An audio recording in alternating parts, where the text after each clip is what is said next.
got a lot to discuss today, so I'm going to ask you to do your best to stay focused. This is not unlike learning your multiplication tables. At times it seems a little tedious while you're doing it, but the reality is, if you have any hope of being able to progress and deal with the broader and deeper issues, you're going to have to pass through this and gain understanding. Now, we've been studying Leviticus chapter 6, and we ended up last week addressing the question of whether or not holiness can be transferred by simple contact. And perhaps the better question is not so much, can it be transferred, but will the Lord allow it to be? And as to whether it can be transferred, theoretically, by contact, the answer is probably yes, with some limitations. As to whether the Lord will allow that to happen in most or in all cases is something else. The answer is probably no. It seems that a person or a thing must be declared holy in order to come into contact with something else that's holy. Something that's not been declared holy but contacts something that is holy is usually destroyed. And I maintain that this is because of the danger that something that was not authorized by God to be holy could accidentally attain it. But the Lord simply won't allow this to happen. So carefully guarded is holiness as the most precious commodity in existence. So I find myself persuaded by Baruch Levine's argument that the meaning that we talked about last time, this being communicated in Leviticus chapter 6, verse 11, one we need to tuck away as a general God principle, is that only an authorized person who is already in a state of holiness is permitted to touch that which is holy. So let's continue in Leviticus chapter 6, starting with verse 13. We'll probably start at verse 12, I think, and continue on. And by the way, this is going to be different in each Bible. The verse numbering is actually a little bit different. So this will be possibly, depending on the Bible you're using, verse 19. Okay. Adonai said to Moshe, "This is the offering for Adonai that Aaron and his sons are to offer on the day he is anointed. 2 quarts of fine flour, half of it in the morning, half of it in the evening, as a grain offering from then on. It is to be well mixed with olive oil and fried on a griddle. Then bring it in, break it in pieces, and offer the grain offering as a fragrant aroma for Adonai. The appointed Cohen, appointed priest, who will take Aaron's place from among his descendants, will offer it. It is a perpetual obligation. It must be entirely made to go up in smoke for Adonai. Every grain offering of the priest is to be entirely made to go up in smoke. It's not to be eaten. Adonai said to Moses, tell Aaron and his sons, this is the law for the sin offering. The sin offering is to be slaughtered before Adonai in the place where the burnt offering is slaughtered. It is especially holy. The Cohen who offers it for sin is to eat it. It is to be eaten in a holy place in the courtyard of the tent of the meeting. Whatever touches its flesh will become holy. If any of its blood splashes on any item of clothing, you are to wash it in a holy place. The clay pot in which it is cooked must be broken. If it is cooked in a bronze pot, it must be scoured and rinsed in water. Any male from a family of Kohanim, from priests, may eat the sin offering. It is especially holy. But no sin offering which has had any of its blood brought into the tent of meeting to make atonement in the holy place is to be eaten. It's to be burned up completely. Now, it says that what follows is about an offering, or in Hebrew, korban, that the priests are to present. And as I explained in earlier lessons, Only priests can present the sacrifices, and only the priestly family from among the Levites comes from Aaron and his sons and their descendants. Now, this verse is often misunderstood. It seems to indicate that there are regular occasions on which priests are anointed with oil, and that the ritual that starts in verse 13 is performed on those occasions. That's not the case. Remember, when these words of Leviticus were first being spoken, it was early on in the Exodus from Egypt. And these are but continuing instructions for the construction of the wilderness tabernacle and the rites and the rituals and the laws and commands that are going to operate within the tabernacle. In other words, what we're reading in chapter 6 was spoken before the tabernacle was even built, before Aaron and his sons were even consecrated as Jehovah's priests. So what is simply being communicated here is that beginning on the day that Aaron and his sons are officially consecrated as priests, the ritual instructions for the tabernacle are then to take effect. Now, these instructions begin by designating a standard amount of flour, semolina it's called, that is to be used for the mincha sacrifice, and that's 1/10 of an ephah, which is about 2 quarts. Now remember that this particular mincha offering is the priest's offering. It accompanies the twice daily olah offering, as the olah involved a ram in the morning and a second one in the evening, so half of this quart of semolina is sacrificed in the morning, the other half in the evening. Now, whereas some of the mincha offerings of the regular worshipers could be eaten, none of the mincha offering offered by the priests can be eaten. It all had to be consumed by the fire of the brazen altar. The general rule of thumb is that if it is a priest's offering, meaning laymen were in no way involved, that the entire offering has to be consumed by the fire. If it's an offering brought by a layman, even though it's, of course, always a priest who puts the offering from the layman onto the altar, then usually a majority of that portion can be eaten. Now, we've discussed before that there were a number of acceptable ways in which the flour could be prepared. However, for the priest's mincha offering, only one way was acceptable. It had to be cooked on a griddle, and the dough had to be well soaked, it says. In other words, a sufficient amount of liquid, chief among which was olive oil, had to be used so that the mixture was on the wet side as opposed to the dry side. Those of you who do a little bit of baking know what I mean. Now, let's not overlook in verse 14 this constantly repeated thing: a pleasing odor to the Lord. It is that purpose of burning up things on the altar that is used to create smoke, and the purpose of the smoke is to create a pleasant odor for God.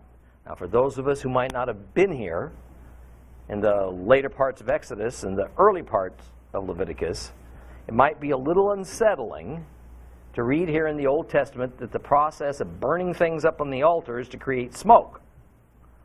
But there's little getting around it.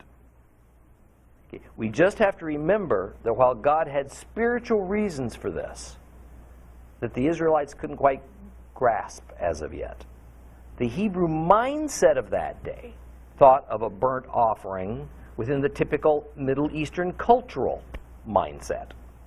And it was a common understanding that gods were simply superhumans who had eyes and ears and feet and arms and noses, and that they resided up in the sky.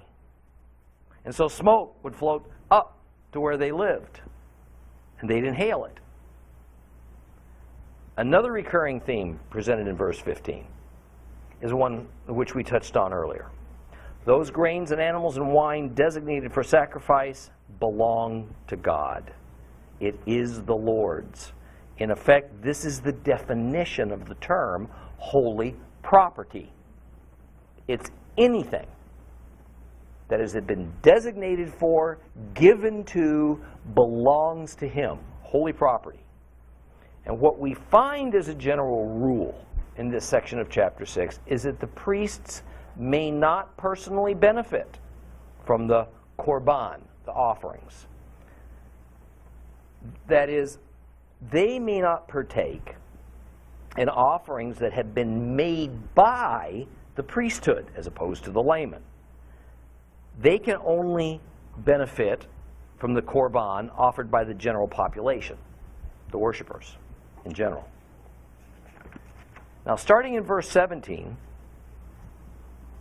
we move from the ritual of the mincha to the ritual of the hata'at, which I have decided is better to refer to as the purification offering rather than the usual translation of sin offering, which I think is misleading.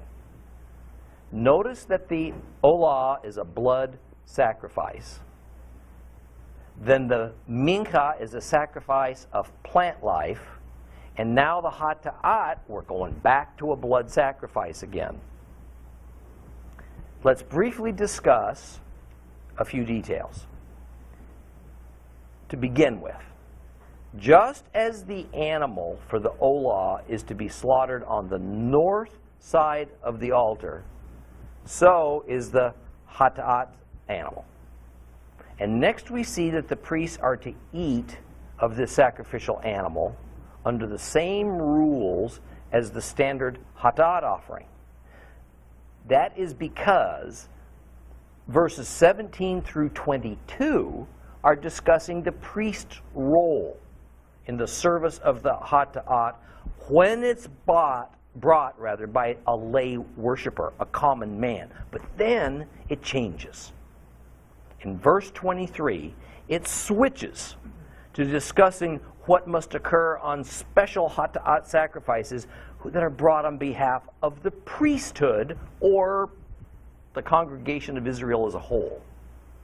And verse 23 defines those special sacrifices as times when the blood from the sacrifice is brought into the sanctuary for use to be sprinkled around inside the holy place, or on Yom Kippur, the Day of Atonement, it's used inside the Holy of Holies.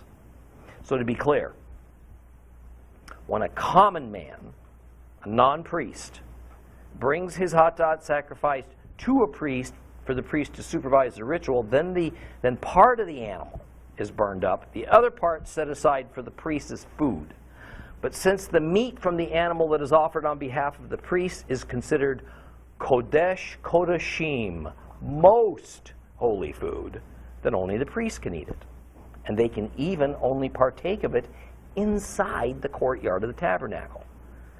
In addition, any blood from the animal that spatters onto any of the priestly garments must be removed by washing the garments in water. If any of the meat from the sacrifice is prepared in a clay cooking pot, then the pot has to be destroyed, because it was perfectly understood that a clay pot was porous.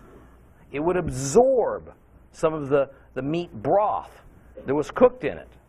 If the priest's portion of sacrificial meat was cooked in a metal pot, then, because it's not porous, it could just be washed. That was sufficient. And the priest's family could not use this meat since only males could participate. Now I remind you of this statement we see once again in verse 20, which is usually translated as anything that touches its flesh shall become holy. And I suggested that this is an incorrect translation, and it ought to read, anything that is permitted to touch its flesh must be in a holy state. And again, the issue is, does holy food transfer its holiness to the people and to the garments and to the cookpots, or is it that each of the items and the priests themselves must already be in a holy state in order to touch that holy food? And I say it's the latter. Now in verse 23, things change a little, because this is no longer about a sacrifice being brought by a common man. It's about a sacrifice being presented by the priests, either on behalf of themselves or on the nation, behalf of the nation of Israel as a whole. In this case, the entire sacrificial animal has to be burned up. Not the priest, not non-priest, nobody can eat any part of that animal. Let's move on to Leviticus chapter 7. Leviticus chapter 7.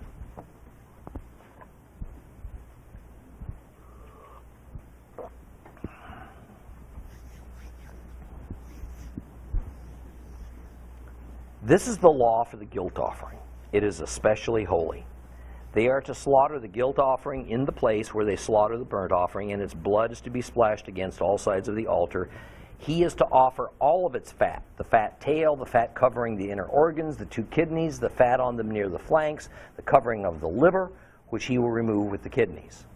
The Kohen will make them go up in smoke on the altar as an offering made by fire to Adonai. It is a guilt offering.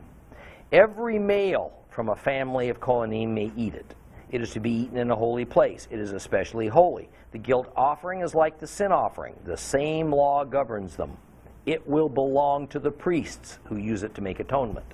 The Kohen who offers someone's burnt offering will possess the hide of the burnt offering which he has offered. Every grain offering baked in the oven, cooked in a pot, fried on a griddle, will belong to the priest who offers it. But every grain offering which is mixed with olive oil or is dry will belong to all the sons of Aaron equally. This is the law for sacrificing peace offerings offered to Adonai. If a person offers it for giving thanks, he is to offer it with the thanksgiving sacrifice of unleavened cakes mixed with olive oil, matzah spread with olive oil, and cakes made of fine flour mixed with olive oil and fried. With cakes of leavened bread, he is to present his offering together with the sacrifice of his peace offerings for giving thanks. And from each kind of offering, he is to present one as a gift for Adonai. It will belong to the priest who splashes the blood of the peace offerings against the altar. The meat of the sacrifice of his peace offerings for giving thanks is to be eaten on the day of his offering. He is not to leave any of it until morning. But if the sacrifice connected with his offering is for a vow, or it's a voluntary offering, then while it is to be eaten on the day he offers his sacrifice, what remains of it may be eaten the next day. However, what remains of the meat on the sacrifice on the 3rd day is to be burned up completely. If any of the meat of the sacrifice of his peace offerings is eaten on the 3rd day, the sacrifice will neither be accepted nor credited to the person offering it. Rather, it will have become a disgusting thing, and whoever eats it will bear the consequences of his wrongdoing. Meat which touches something unclean is not to be eaten, but burned up completely.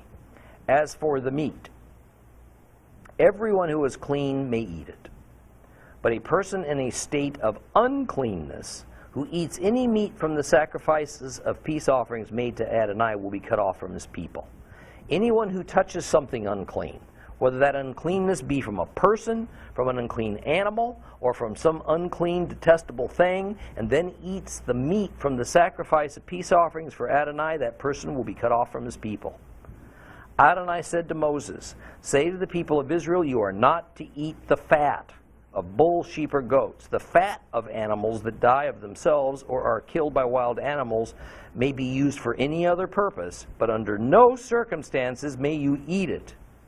For whoever eats the fat of animals of the kind used in presenting an offering made by fire to Adonai will be cut off from his people. You are not to eat any kind of blood, whether from birds or animals, in any of your homes. Whoever eats any blood will be cut off from his people."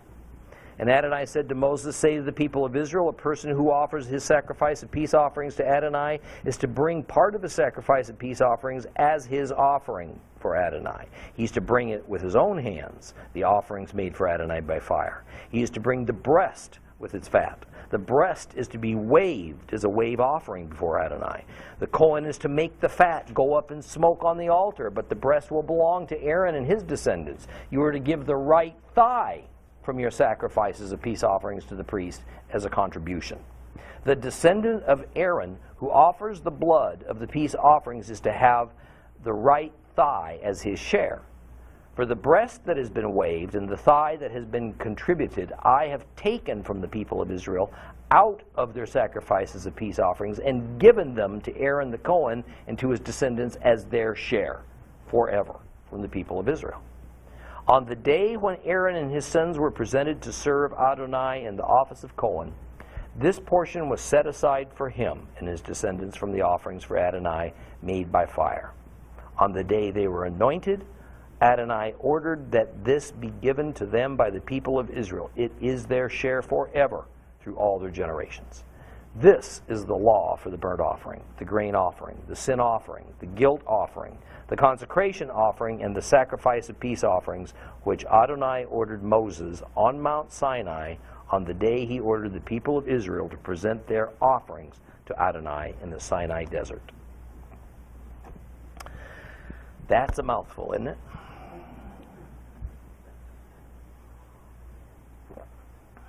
Now recall, chapter 7 is just a continuation of chapter 6. The entire context remains the same. And now, armed with that, let's continue with the priestly instructions for the next type of sacrifice, the asham, or the reparation offering, which is what I prefer to call it. This is usually translated as a guilt offering. Now, in verse 7 of chapter 7, what we find is that the previous provisions for the asham are identical to those of the hata'at. How do I know this? Because it explicitly says so.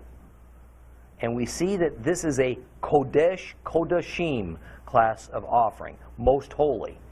Because in verse 1 it says it's most holy, which is the translation of Hebrew kodesh, kodashim. Now we're not going to spend a lot of time here, because this is identical to the hata'at. But just know that this is yet another blood sacrifice. That is an animal slaughtered. It has to occur at the same place as the olah, which is on the north side of the brazen altar. And as with the olah, it is the internal organ fat that is burned up on the altar. If it's not a sheep, then its fat tail is to be, or rather, if it's a sheep, its fat tail is to be included in that. And the portions of meat that are left over, the ones that aren't put on to the brazen altar, those are given to the priests as their food. And they are required to eat this food within the grounds of the tabernacle. They can't take it home. Now, verse 8 makes it clear that the valuable hide of the animal is not to be burned up on the altar. It's to be given to the priests. It becomes the sole property of the priest. What would they do with this hide? Sell it? Barter it? The idea is that the priests of God are to be fully cared for by the whole congregation. And let me remind you that a modern-day pastor is not the equivalent of a priest. That is not to say that modern-day pastors shouldn't be supported to some level. And that is most certainly addressed and called for in the New Testament. But the New Testament comparison is to a teacher of the Word, not to a priest. The better comparison is between a pastor and a rabbi. We're also told that regardless of whether the asham or the hata'at is the offering of a worshiper or of a priest, that the priest gets to keep the hide. That's as opposed to a rule the priest cannot keep food meat that he himself or another priest offers. There are a couple of exceptions to this rule. Generally, it's when a sacrifice is to be burned up not on the brazen altar at the tabernacle, but on a common wood fire outside the camp. And when we get to the red heifer sacrifice, we're going to get into more details about that, and I'm telling you, the red heifer sacrifice is fascinating. Truly fascinating. Now, verses 9 and 10 offer us another little peculiarity. If a mincha offering is of dough that's been cooked, the priest who brought it gets to keep his portion. But every other kind of mincha, presumably meaning uncooked dough or flour, is to be shared among the priests. No reason for this is offered. It's just a rule. But one thing's for sure, common folks, lay people, can't share in it. Verse 11 now leaves behind the asham offering and addresses the zeva offering, what we're going to call the peace offering.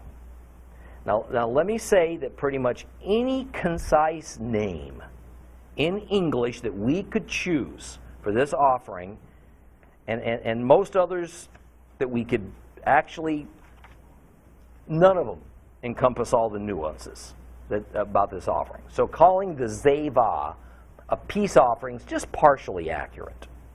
Okay. But perhaps the key thing to understand about these sections of chapter 6 and 7 that we're about to enter, beginning with verse 11 of chapter 7, is that these are an entirely different class of offerings. The offerings discussed in chapter 6 and 7 up to now have been what they call the Kodesh Kodashim class, the most holy class. We now come to the Kodesh Kalim class, or the offerings of lesser sanctity. Now let me be clear. The Kodesh Kodashim are not offerings of no sanctity, just not as much as the other ones. So just as the tabernacle's front room is called the holy place, and the back room is called the Holy of Holies, so we have most holy offerings, and now we have simply holy offerings. And with the Kodesh Kalim offerings, it was permissible for both the worshiper and the priest to eat of it. The worshiper outside of the tabernacle area, the priest inside of the tabernacle area. Now, I don't want to make your head spin if they're not already, but you need to know there were several types of Zevah offerings. And we're going to look at the two primary ones, the Zevah Shlamim and the Zevah Todah. And if you wandered around modern-day Israel, you'd hear the word Todah spoken a lot, because it's the Hebrew word for thank you. But it's also the Hebrew word for thanksgiving. So the idea behind the Zevah Todah was that this was an expression, rather it was an occasion to express gratitude. Thank you to Jehovah. And this gratitude was usually regarding being delivered from some kind of a dangerous situation, or maybe surviving in battle, or surviving a serious illness. In common language, the Zevah Todah incorporated both an animal sacrifice and a grain portion, and technically the Zevah Todah was only the animal portion, which was always accompanied with another offering, a grain offering. Just to confuse us a little bit more, depending on the exact kind and purpose of the Zevah, the dough of the grain offering was either leavened or it was unleavened. We're going to just leave it there. The second primary kind of Zevah was called the Zevah Shlamim, and it could be called the vow offering because it had to do with both the original pronouncement of a personal vow that a worshiper might undertake, and also used when that vow was completed. So upon the making of a sacred vow to God, a Zevah Shlamim offering was performed, sacrificial offering, and when that vow was completed, it was performed again. In the New Testament book of Acts, we read of Paul being instructed by James to pay for what? The vow offerings of some men who had completed their vows. This was in order to prove, by the way, to everybody present that Paul remained a completely Torah-observant Jew, even with his belief that Yeshua was the Messiah. And what Paul was specifically paying for was the sacrificial animals required for the Zevah Shlamim offering that these men were required to perform at the end of a vow. Now in verse 17, we begin to receive what are some general rules about sacrificial procedures. Even though for the moment they are in the context of the zevah sacrifices. And it is that there's a certain amount of time that people have to eat the meat from sacrificed animals, whether the partaker was a priest or a non-priest. And the general rule was you had 2 days to eat it. The start of the third day, whatever remained had to be destroyed by fire. It wasn't a sacrifice. It just burned up to get rid of it. In fact, the instructions are pretty onerous. Should somebody eat that meat on the third day after it was sacrificed, the eating of the meat negates the sacrifice you made in the first place. So you probably don't want to do that. Except that it would be better if that person had never sacrificed at all. Because breaking the law about eating it before the third day, now the person's committed another sin. Now, since the shlamim could be handled by laymen, just common worshipers, and the meat could be eaten by the worshipers outside of the tabernacle area, we get a further admonition that flesh that touches anything unclean should not be eaten. This because the flesh, the food, has become unclean by contact. And this puts an exclamation point on the rather critical God principle that uncleanness can be transferred by contact. In this case, the meat began ritually clean. But should it contact something or someone that's in an unclean state, then that meat becomes infected with this uncleanness. So the principle in a word in this is uncleanness is contagious. And further, as it states in verse 20, it's not just food that touches something unclean that becomes infected with uncleanness. Should a worshiper become ritually impure, ritually unclean, same thing. For instance, by coming into contact with death or a creature that's considered unclean, then not only does that person become unclean, but any food that person touches becomes unclean. Again, uncleanness, impurity that comes into contact with something that is holy or clean makes that holy or clean thing or person unclean. Remember our one-way street. Holiness is not permitted to be transmitted by accidental touch or contact, but uncleanness is. And next in instruction is, as a matter of fact, it is so much that's why we see that's why they have all those mikvahs all over the place. Dealing with uncleanness was the bane of everyday life for a Hebrew. Next an instruction is given that no Israelite can eat the fat of an ox, same thing as a cattle, okay, nor of sheep nor of goats. Now, sometime we we examined the word for fat, and we found that there's two kinds. Thus, two Hebrew words for them, chelev and shuman. Shuman was ordinary fat. That's the kind that's just found underneath the skin or the hide of an animal, just like we see in the meat counters, all right, on a cut of meat, that kind. Chelev is the fat that covered some of the internal organs. And it was this kind of fat that we used for sacrificial burning up on the altar. And it was this kind of fat, chelev, that is specifically declared off limits in verse 23.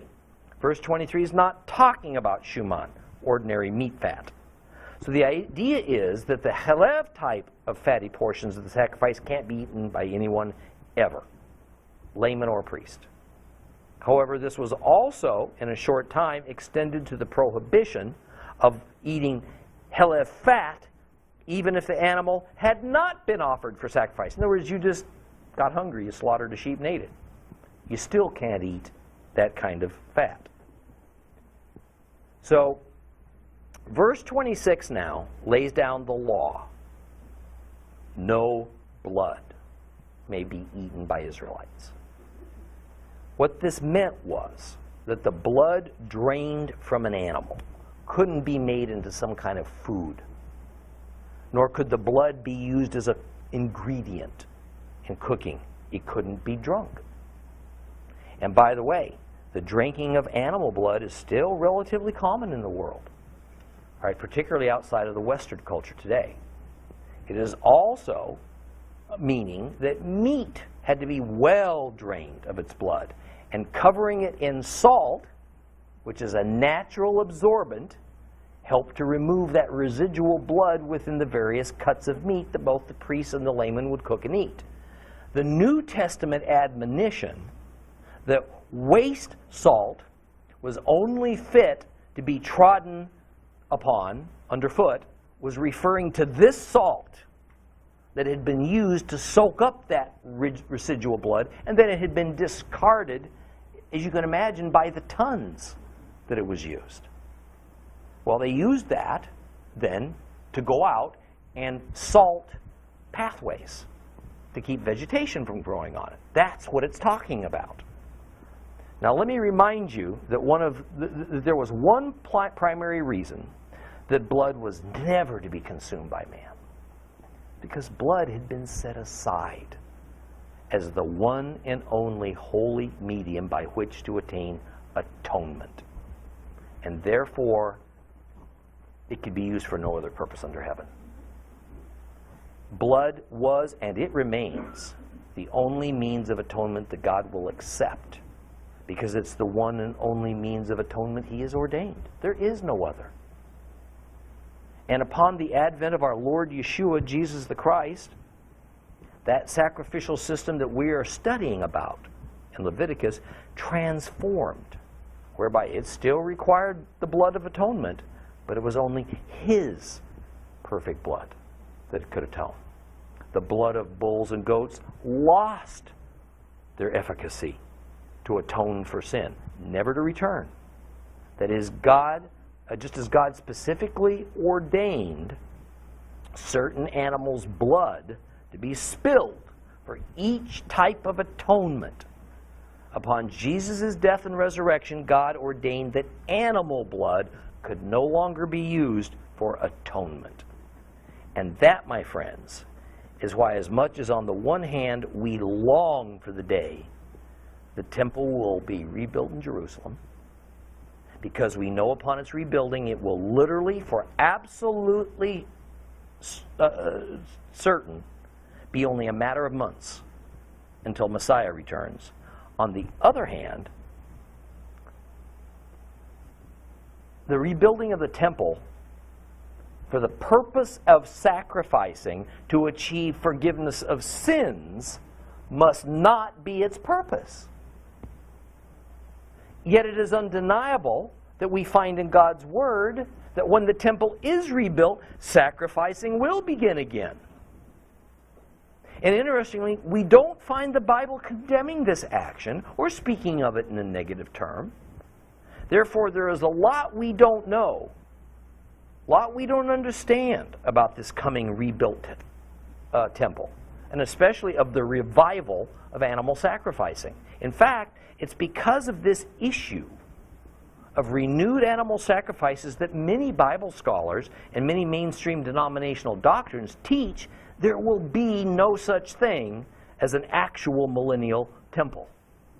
Their belief is that this extensive description of the temple in the book of Ezekiel is just page upon page of allegory, because they can't reconcile Yeshua being the sacrifice once and for all with the God-ordained revival of temple sacrifice. So they wave their hand and spiritualize it all away. There can't be any possibility, they say, of there being a literal temple or literal sacrificial offerings by a literal Levitical priesthood. But that's why we study the Torah, and especially Leviticus. Because as we are seeing, follow me, most of the sacrifices that we have studied about have nothing to do with atonement for sin. When Christian pastors and teachers and writers and lecturers and even renowned Christian Bible scholars talk about the sacrificial system, they erroneously think it's all about sin and atonement, when in fact that's not the case at all. Rather, the bulk of the Levitical sacrifices were for things like reparations for doing wrong, offerings of thanksgiving, offerings to ask the Lord to come near to them, offerings of the harvest and of the first fruits, vow offerings, and so on. See, from my study of the New Testament, clearly Christ's death dealt only with the atonement of sin, and to a lesser extent, purifying uncleanness caused by sin. In fact, that's exactly what we're repeatedly told in the Gospels and in the various epistles. Should we think that his death on the cross ended sacrifices of worship, sacrifices of thanksgiving, of the harvest and of first fruits? That's all over with now? There's no evidence of that scripturally.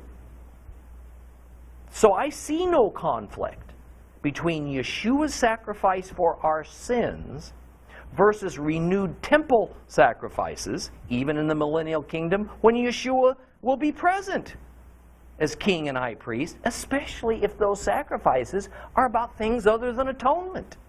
You see what I'm talking about? Even more, the New Testament informs us that believers are this era's temple of God on earth. Paul says in 1 Corinthians 3:16, "Do you not know that you yourselves are the temple of God, and that the Spirit of God therefore lives in you?" See, this astounding reality is repeated and confirmed in a number of places in the New Testament. Yeshua insisted also he was greater than the temple. Listen to Matthew 12:6. "But I say to you that in this place is one greater than the temple," referring to himself. And then in Mark 14:58, Christ called himself the temple of God. We have heard him say, "I will destroy this temple made with hands, and then I'm going to raise up another one not made with hands." When and how did mankind become temples of God? I know exactly when. Exactly. On Shavuot, Pentecost in Greek. What is it that makes anyone a temple of God? The indwelling of the Holy Spirit. That was the whole purpose for the temple. Without the Spirit living there, it's a useless, fancy building. Without God living in you, you're a useless hunk of flesh. It's true. When God's Spirit isn't there, whether it's of a human or of a gorgeous temple, it's just a hollow structure. Serves no useful purpose more than a warehouse that's empty. But there is a heavy scriptural implication that his Spirit will return to the temple when it's rebuilt. Why exactly? I'm not certain. So at the same time that from some believers' viewpoint, a new temple's kind of redundant and unnecessary, I want to urge a caution. We should not be judgmental towards those religious Jews who yearn for the temple and those who are actively constructing temple ritual instruments, nor those who will in the near future officiate those temple procedures, including ritual sacrifices. A dear friend of mine and of ours in Torah class is Gershon Solomon, the founder and president of the Temple Mount Faithful. And as the name implies, it is that organization's goal to see the temple rebuilt right where it was destroyed almost 2,000 years ago. And as I hope you're beginning to see, the earliest disciples of Christ, including the apostles, including Christ himself, constantly gathered where? At the temple. Long after Yeshua's death We find Paul participating in temple worship, in animal sacrifices. The early believers still went to the temple after Jesus' death, and they performed all the traditional temple ceremonies. Why? Because it was still there. Listen to Acts 2, 44 to 46. And all they who believed, believers, were together. And whatever belonged to them was of the community. And they who had a possession sold it and divided it to each one as he had need. And they continued daily at the temple with one soul. And at home they broke bread and took food rejoicing and in the simplicity of their heart. See, some things about the Lord and His plan that at first seem so easy to understand, so black and white, turn out to be complex and a little harder to discern.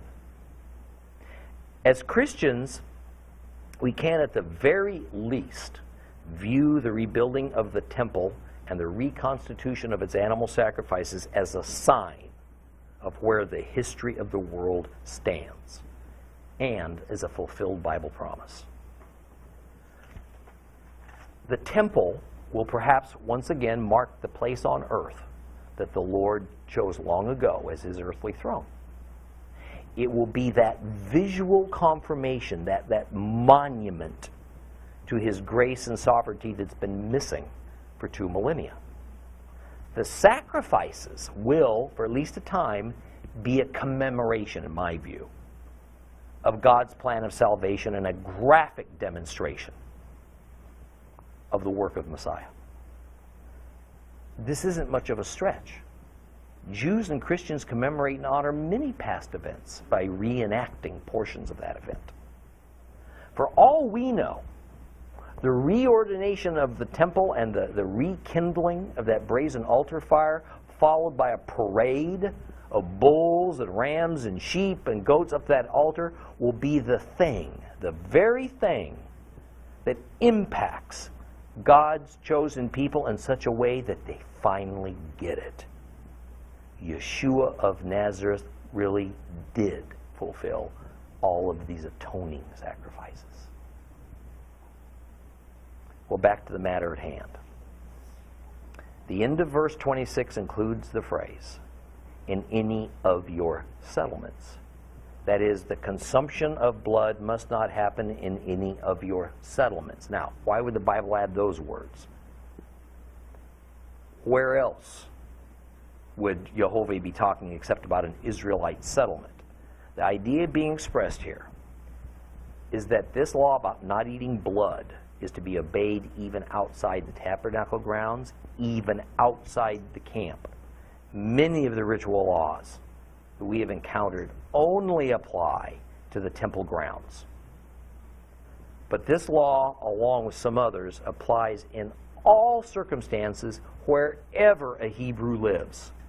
In modern lingo, this says, you don't eat blood anytime, anywhere, for any reason. That's the rule.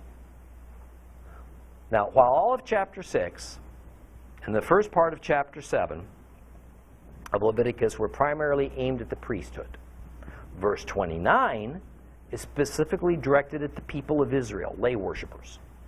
And it is concerning the Zevah Shlamim offering, and the regulation that is commanded is that the worshiper must present the Zevah Shlamim sacrifice offering by himself by his own hands.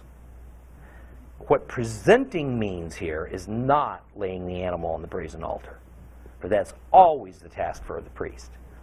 Rather, it is that the worshiper lifts the animal up himself, makes a waving motion with it before the Lord. In Hebrew, this is called tenufah, literally presentation. So we get this picture of a common man bringing his animal to the tabernacle. It's sacrificed, and whatever part's going to be burned up at the altar is lifted up and presented by the worshiper to Jehovah. Then it's turned over to the officiating priest, who lays the fat portion onto the brazen altar, and it's burned up. Some Christians call this presentation of the sacrifice a wave offering.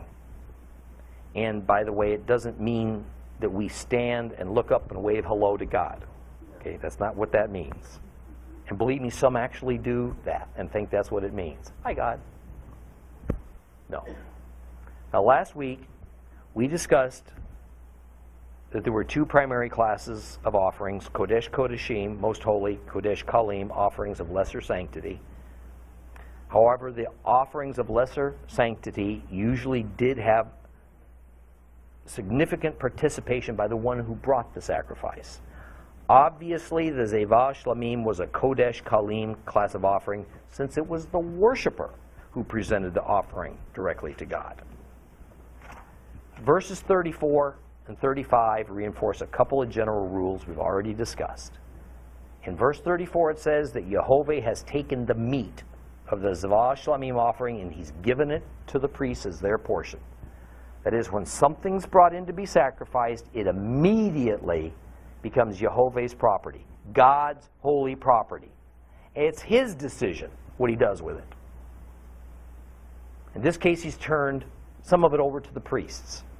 Notice also in verse 35 at the end of the verse, it explains that what has just been instructed is to take place after Aaron and his sons have been consecrated to be priests, which has not happened yet.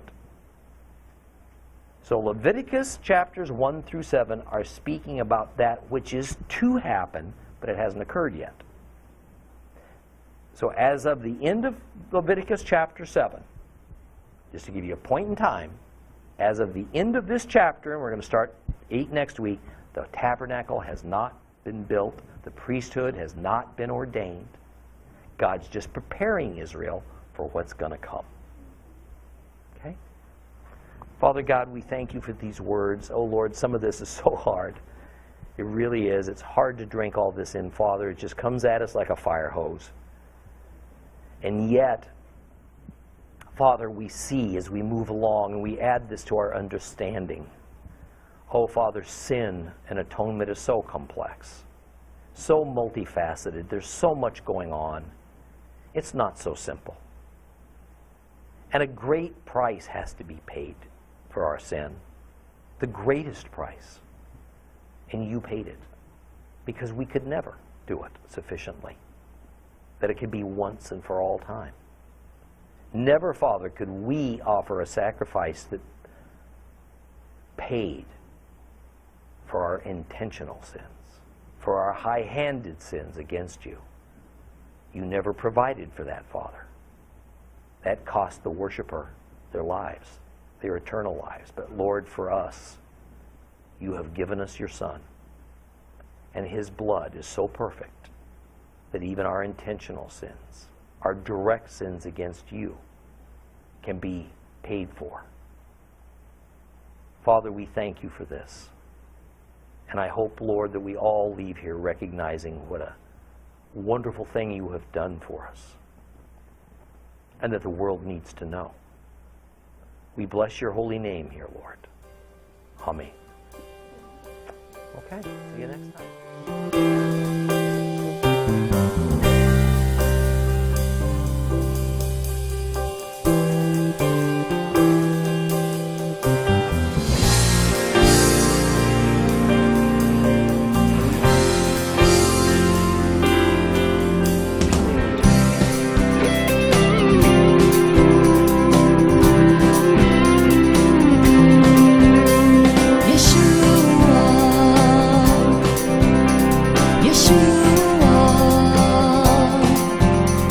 Yeshua